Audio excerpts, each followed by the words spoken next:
So, hi everybody. Let's discuss the angel curve. Okay, so angel curve क्या होता है? So angel curve बताता है the relationship between income and the quantity demand of a commodity. Income of a person and quantity demand of any X commodity. Let's say X commodity. Okay. So first is the normal good case. क्या होता है? Let's suppose your income is 300 rupees and it rises to 400 rupees, 300 to 400, and जैसे जैसे लोगों की income बढ़ती है वैसे वैसे लोगों की उनका शौक बढ़ता है, उनका खर्च करने का परिमाण बढ़ता है, उनका क्वांटिटी बढ़ता जाता है. So in the case of normal goods, अगर आपका इनकम 300 to 400 हो रहा है, देन योर एक्सपेंडिचर और जो भी क्वांटिटी पे आप ज़्यादा से ज़्यादा खर्च करोगे. सो 300 में जब आपका इनकम था तो you are spending X1 commodity. Okay, तो इनकम आपका बढ़ गया 300 to 400, 300 से 400 रुपये बढ़ गया आपका इनकम, तो आपकी यहाँ पे क्वांटिटी डिमांड भी बढ़ गई to X2. Then again it's increases, the income increases, again your demand also increases or quantity of that commodity increases. So in the case of normal goods, angel curve would be upward sloping. Okay, upward sloping. So in the case of normal goods. Next, coming to the luxury goods. What happens in luxury goods when a person's income increases? Let's say आपका 10,000 income था, you are using one scooty.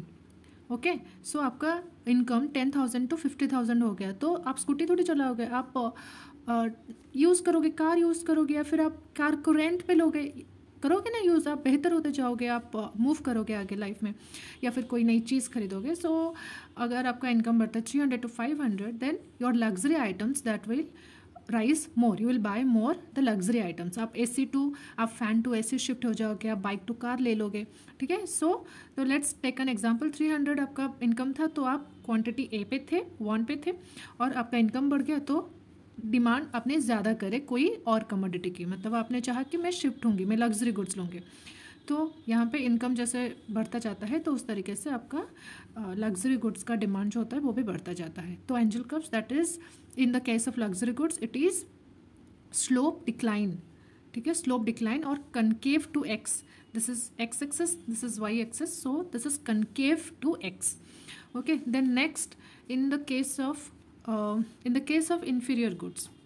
Okay, in the case of inferior goods, what happens is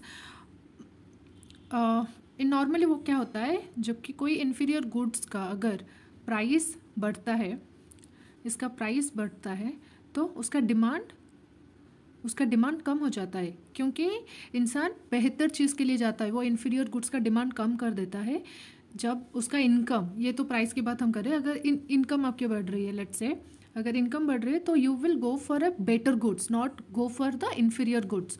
कोई निम्न, मतलब कोई inferior goods की तरफ क्यों जाओगे, you will go for a superior good when your income will rise.